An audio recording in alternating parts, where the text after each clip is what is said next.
mes petits chats, j'espère que vous allez bien. Moi, je vais mieux. Je vais beaucoup mieux parce que je pense que j'avais besoin de faire une vraie mise au point de toutes ces rumeurs infondées, de tout cet acharnement, parce qu'au final, c'est de l'acharnement, c'est de l'harcèlement, toutes ces fausses rumeurs très graves. Et je trouve ça triste au final de devoir, d'avoir été au point de montrer des choses si personnelles de ma vie, comme ma cicatrice, comme des photos de mon bébé que j'aurais souhaité garder pour moi. Mais tellement c'est allé loin, parce que vous savez que de base, toutes ces rumeurs, elles ont commencé quand j'étais enceinte. Et j'y ai pas prêté attention parce que je me disais, non mais je suis enceinte, donc c'est ridicule. Toutes ces rumeurs de fausse grossesse, pour moi, c'était, ça y est, ça allait passer tellement c'était ridicule. Au final, quand j'ai accouché, ça n'a que fait s'intensifier, ça a été de pire en pire. Ça a commencé à analyser tout, c'est-à-dire jusqu'à la taille de mon fils, jusqu'à dire oui, il fait pas le poids normal, oui, il mesure pas tant, il a l'air grand, alors que déjà personne connaissait ni le poids ni la taille de mon fils. Et franchement, Dieu merci qu'il y a des vraies mamans, qu'il y a des gens qui ont vraiment accouché. Parce que ça se voit que les gens qui écrivent, c'est des gens qui n'ont même pas porté la vie. Parce que déjà, rien que pour ça, ils sauraient que chaque enfant est différent, chaque accouchement est différent, enfin, chaque grossesse aussi est différent. Chaque grossesse est différente, on ne prend pas toutes le même nombre de kilos. Y en a qui ont la peau élastique, il y en a d'autres qui ne l'ont pas. Genre, chaque grossesse est différente. Arrêtez de croire que vous connaissez tout. Et ensuite, alors, je voulais juste revenir sur une dernière chose, et je pense que ce sera vraiment la dernière, ma cicatrice de césarienne. Et j'ai partagé une photo de moi en bikini 10 jours après mon accouchement, c'est ça. Aujourd'hui, même si je vous montre une photo de moi en bikini, vous ne verrez toujours pas ma cicatrice. Ma cicatrice n'a pas disparu au bout de 10 jours. Ma cicatrice, elle est toujours là. Et je pense que je l'aurai pendant des années. Mais le but d'une cicatrice, c'est de cacher. Le but d'une césarienne, c'est de la cacher. Je vous explique, hein. On ne vous fait pas une cicatrice ici ou au-dessus du nombril, il faut le savoir. Encore une fois, ça, il n'y a que les femmes enceintes, même pas que les femmes, hein, que les femmes enceintes qui peuvent savoir que déjà, premièrement, la tête du bébé se trouve vers le bas. C'est-à-dire qu'à la fin de votre grossesse, vous voyez la nature, comment elle est bien faite. Votre bébé, il se positionne normalement, je dis bien normalement, parce qu'ici, il faut tout préciser, puisque sinon, on va me dire, non, mais moi, ma cousine, elle était vers le haut. Non, normalement, un bébé, pour sortir normalement, est censé se trouver vers le bas, la tête vers le bas. Donc c'est pour ça que cette cicatrice, elle se fait en bas et en général vers le bikini pour que justement, quand on est en maillot de bain, en fait, on n'ait pas cette cicatrice traumatisante, visible, apparente toute sa vie. C'est pour ça qu'on essaye de la faire la plus bas possible pour pouvoir la cacher. Ma cicatrice, elle est toujours là, hein. Vous vous rendez compte jusqu'où ça va? C'est-à-dire que moi, personnellement, ma césarienne, elle m'a traumatisée parce que de base, j'étais pas censée avoir une césarienne. J'étais censée accoucher normalement, sauf que j'ai eu des complications. J'ai eu exactement la même histoire que Sarah Lopez. Et d'ailleurs, je vous l'avais dit, j'anticipe encore parce qu'on va dire ah, mais tu copies l'histoire. Non, non, je copie pas, j'ai une cicatrice, je vais pas copier une histoire, d'accord?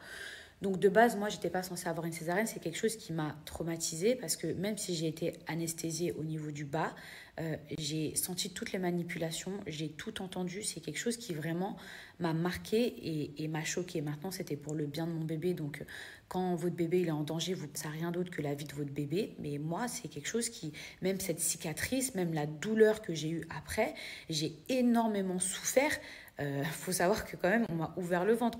Quand vous subissez une césarienne, vous vous en remettez pas aussi rapidement qu'un accouchement normal.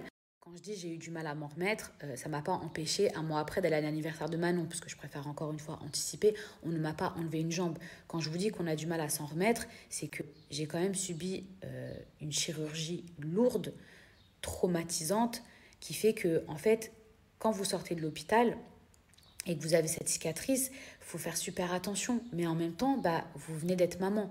Donc, bah, vous vous occupez de votre fils, vous le portez, etc. Et cette cicatrice, elle fait très mal, très, très, très, très, très mal. Parce que vous faites à peine ça, en fait, ça tire.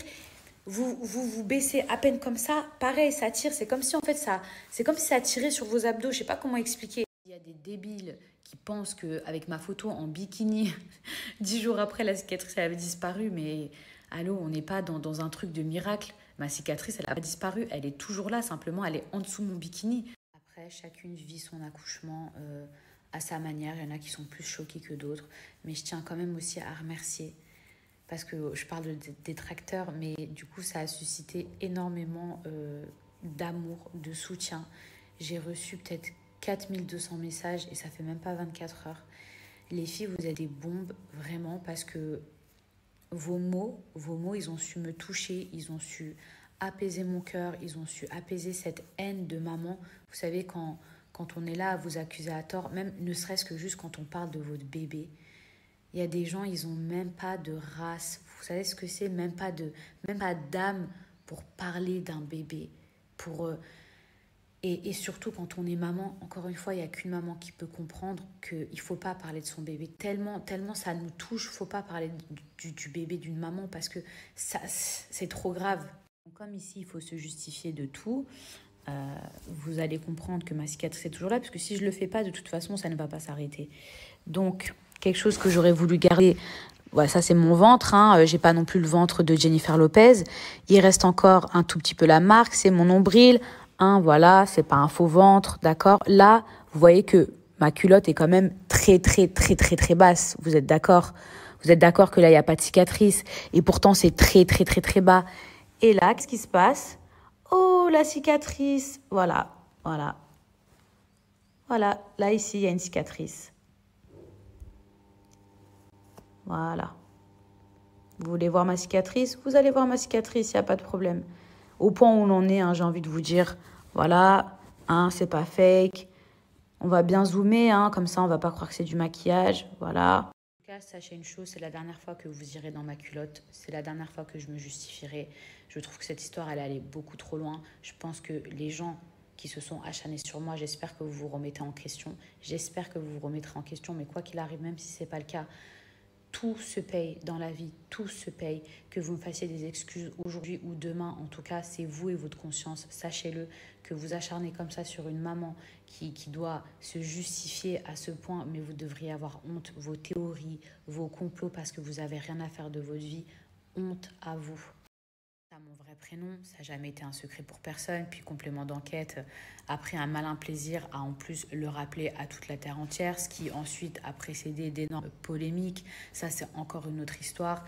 Alors, on est en train de me sortir une vidéo. Oui, mais un jour, tu as précisé à Jérém Star que t'as nani, que t'as nana. Je ne m'appelle pas Marie-Charlotte. Je ne m'appelle pas Marie-Antoinette. Je n'ai pas un prénom composé. D'accord? Quand j'ai dit c'est ce qu'on m'a inventé, on m'a inventé un prénom composé.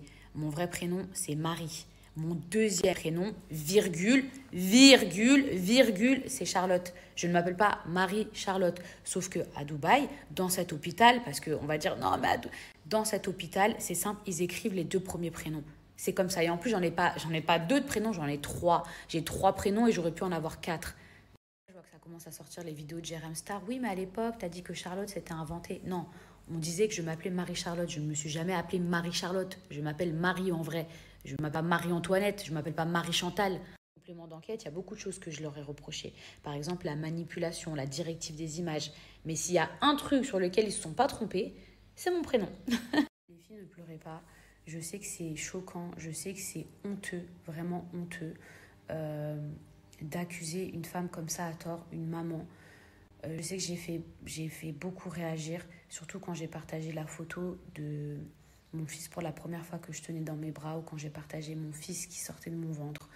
Je sais que ça a ému beaucoup de gens parce que vous avez trouvé ça horrible, que j'en vienne en fait à devoir me justifier à un tel point, de montrer des choses aussi intimes, encore une fois, telles que ma cicatrice, parce que vous êtes des femmes, parce que peut-être que vous êtes des mamans, mais déjà vous êtes des femmes avant tout, vous êtes des êtres humains avant tout, parce qu'il y a peut-être même des hommes qui peuvent comprendre, parce que vous êtes des êtres humains avant tout. Et la jalousie, c'est un de ces péchés. Regardez comment ça peut ronger l'humain, regardez ce que ça pousse à créer des rumeurs, des choses, tout ça, pourquoi? Pour de la jalousie. Et le plus triste, le plus accablant, c'est qu'on est en plein mois du Ramadan. Mais vous imaginez un mois où on est censé se faire pardonner, un mois où on est censé demander pardon, un mois où on est au moins censé, normalement c'est toute l'année, hein, mais au moins un mois, si on a un minimum de fois, au moins un mois où on fait l'effort d'être mieux. Mais vous imaginez ces gens-là, ils sont irrécupérables. Moi, je vais reprendre ma vie. Et j'espère sincèrement que mes détracteurs se remettront en question. Vraiment, vraiment, même si pour moi vous êtes une peine perdue, et je me cache bien de dire tout ce que je pense de vous parce que je ne vais pas casser mon jeûne pour vous. De toute façon, il n'y a rien de plus que je peux montrer.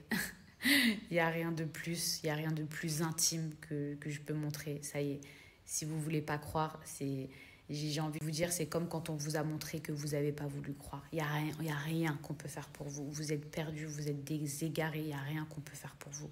Je ne peux pas vous dire autre chose. Maintenant, je vais reprendre ma vie.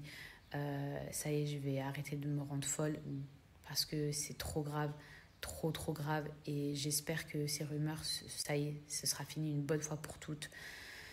Et quoi qu'il arrive, même si c'est pas fini, pour moi, en tout cas, c'est terminé. Merci du fond du cœur parce qu'au final, dans quelque chose de mauvais, il y a toujours un bien. Il y a toujours le bien qui ressort. Le nombre de messages, les filles, que j'ai reçus. Je vous jure, vous savez, des fois, un message, ça peut, ça peut faire du bien à quelqu'un. Ça peut apaiser son cœur. Ça peut même changer sa journée. Vous m'avez fait du bien. Vous avez apaisé mon cœur. De toute façon, je recevais déjà plein de messages où on me disait non mais Mila, moi mon ventre il est redevenu plat tout de suite après mon accouchement. Il y a des gens qui m'ont dit moi mon bébé il a accouché à 5 kilos, il mettait déjà du 6 mois. Mais déjà heureusement que mon bébé il faisait pas 5 kilos à sa naissance. Heureusement qu'il mettait pas du 6 mois. Parce que s'il avait mis du 6 mois, mais mon Dieu, c'est sûr que là on m'aurait condamné sur la place publique. C'est sûr que là on m'aurait dit que j'avais adopté, sûr. Et juste pour les gens, pour remettre un truc dans son contexte, parce qu'il y a des gens qui n'ont pas compris pourquoi je parlais du Maroc. Oui, je disais, pardon, il y a des gens qui n'ont pas compris, parce qu'il y a plein de gens normaux qui sont juste choqués, qui hallucinent de cette rumeur, qui n'ont pas compris pourquoi je parlais du Maroc. Il faut savoir que de base, on a dit que j'avais fait appel à une mère porteuse alors que j'étais enceinte, que je snappais enceinte, qu'on voyait mon ventre. Ils ont dit que j'avais fait appel à une mère porteuse, ensuite ils ont dit que j'avais un faux ventre, et ensuite ils ont dit que j'avais fait une adoption au Maroc. Ils ont dit que j'avais adopté un petit enfant au Maroc. Et encore une fois, si ça avait été le cas, je m'en serais jamais caché. Jamais je m'en serais caché. Ensuite, arrêtez de croire qu'un bébé, c'est comme un sac et que si facilement on peut l'emmener d'un point à un autre sans que ça se sache. Arrêtez de croire qu'on est dans la casa des papels, là. De croire que je suis elle, professeur. Vos théories, là, arrêtez. Si j'avais adopté un enfant, ça se saurait. Jusqu'à, ils ont essayé de sortir des faux documents, des faux papiers. En plus, il y avait écrit ambassade d'Algérie de... Alors, mais franchement, la honte, mais vraiment la honte. Ça y est, allez vous trouver une vie, allez vous trouver une occupation. Vraiment, je comprends pas comment on peut dormir sur le profil du... En plus, dormir sur le profil d'une personne que soi-disant vous aimez pas. Ça veut dire que genre, vous êtes condamné à me regarder tous les jours alors que vous ne m'aimez pas. Mais arrêtez de vous faire souffrir, arrêtez de vous faire du mal et arrêtez de faire du mal aux autres. Donc voilà, parce qu'il y a des gens qui ne comprenaient pas pourquoi je parlais du Maroc, pourquoi je faisais référence au Maroc. Je suis allée dans des orphelinats au Maroc, j'ai rendu visite à des orphelinats, j'ai aidé des orphelinats et j'espère, Inch'Allah, que je continuerai à le faire. Euh, et... Mais vous voyez, ça, c'est des gens, encore une fois, qui parlent mais qui n'aideront jamais les autres, qui n'aideront jamais l'orphelin, qui n'aideront jamais personne, parce qu'ils sont même pas capables ils sont même pas capables de s'aider eux-mêmes. Ils n'ont ni la fibre maternelle, ni l'instinct humain, ni le cœur, ils ont rien. C'est le néant. Voilà, mon snap a quasiment fait 1 million de vues. Je sais qu'il y a plein de gens qui n'étaient absolument pas au courant de cette rumeur. Euh, il y a des gens qui sont atterrés, qui sont choqués. Voilà, je suis désolée mes petits chats qu'on en vienne à ce point, de devoir se justifier tellement le monde est méchant. Euh, mais bref, en tout cas, voilà, comme je vous ai dit, moi c'est la dernière fois. J'ai pris le temps, vraiment le temps, et j'ai pris sur moi et j'ai montré des choses très personnelles que j'aurais souhaité, croyez-moi, que j'aurais aimé, que j'aurais voulu, que j'aurais préféré garder pour moi. Maintenant, ainsi soit-il. Je ne peux pas vous dire plus. Ça y est, stop. C'est bon. Ça y est, je ne peux pas vous montrer plus que dans ma culotte. Voilà, je vous le redis, je ne peux pas vous montrer plus. Donc maintenant, faites-vous une raison et débranchez-moi. Voilà, sur ce, je reprends ma vie. Et, euh, et gros cœur sur vous. Et merci à tous ceux qui me soutiennent.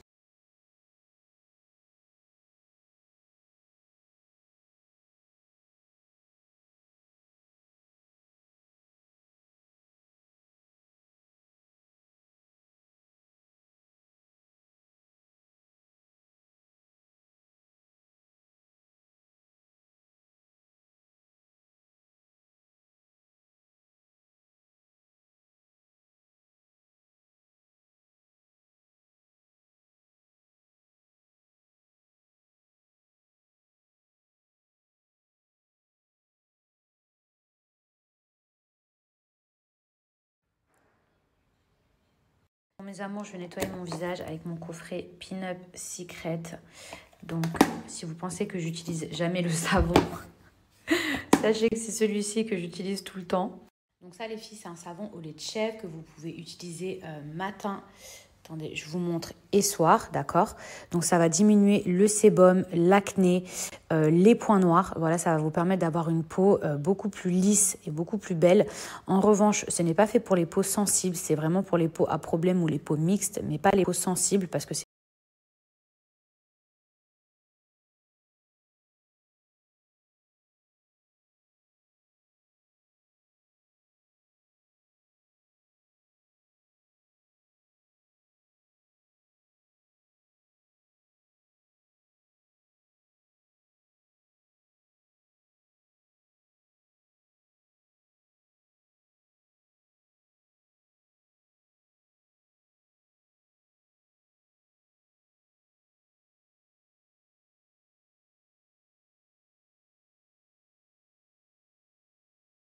filtre sans rien. Elle est vraiment nickel.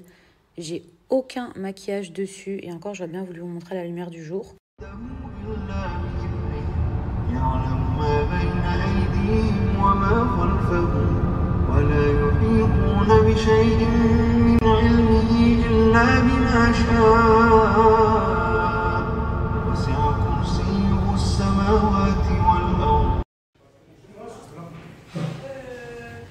Tu m'as dit quoi, Maïra? Tu habites chez Paul?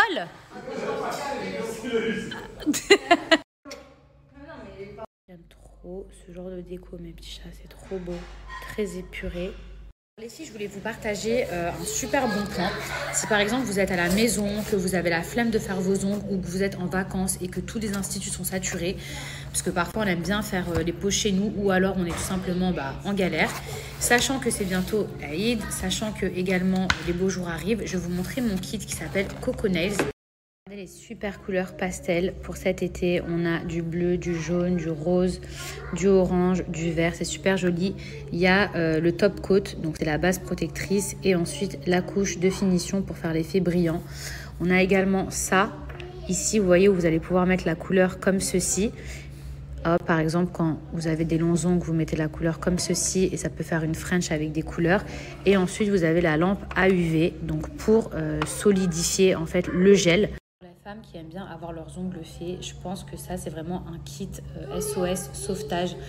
Combien de fois ça nous est arrivé d'être en week-end ou d'être quelque part, on a un ongle qui casse, c'est la catastrophe. Imaginez si vous avez ce petit kit qui rentre dans une trousse, vous pouvez même le mettre dans votre sac de voyage de week-end. Franchement, c'est super pratique et surtout que ça vaut vraiment le coup. Imaginez, je sais pas, même vous allez à un mariage, vous avez envie d'avoir, je sais pas, une French qui est faite ou n'importe quelle couleur et tac, tous les instituts ils sont fermés ou je sais pas, vous avez une fête, un anniversaire, c'est un dimanche, donc franchement c'est super pratique. Donc nous voici sur le site internet de Coco Nails. Déjà je vais vous montrer, ils ont toutes les couleurs possibles qui puissent exister. Donc des couleurs d'été ou des couleurs d'hiver. Il y en a vraiment pour tous les goûts. Il y a énormément de couleurs, couleurs pastel, nude, fluo, French. Vous avez plein de kits aussi qui sont disponibles. Si par exemple vous avez acheté un kit et qu'il vous manque un seul vernis, vous pouvez l'acheter aussi à l'unité. Sinon vous avez directement les kits que vous pouvez retrouver juste ici. Hop, les best-sellers. Et sachez qu'aujourd'hui, grâce à mon code promo, vous avez moins 50% sur tout. On ne dort toujours pas, maman?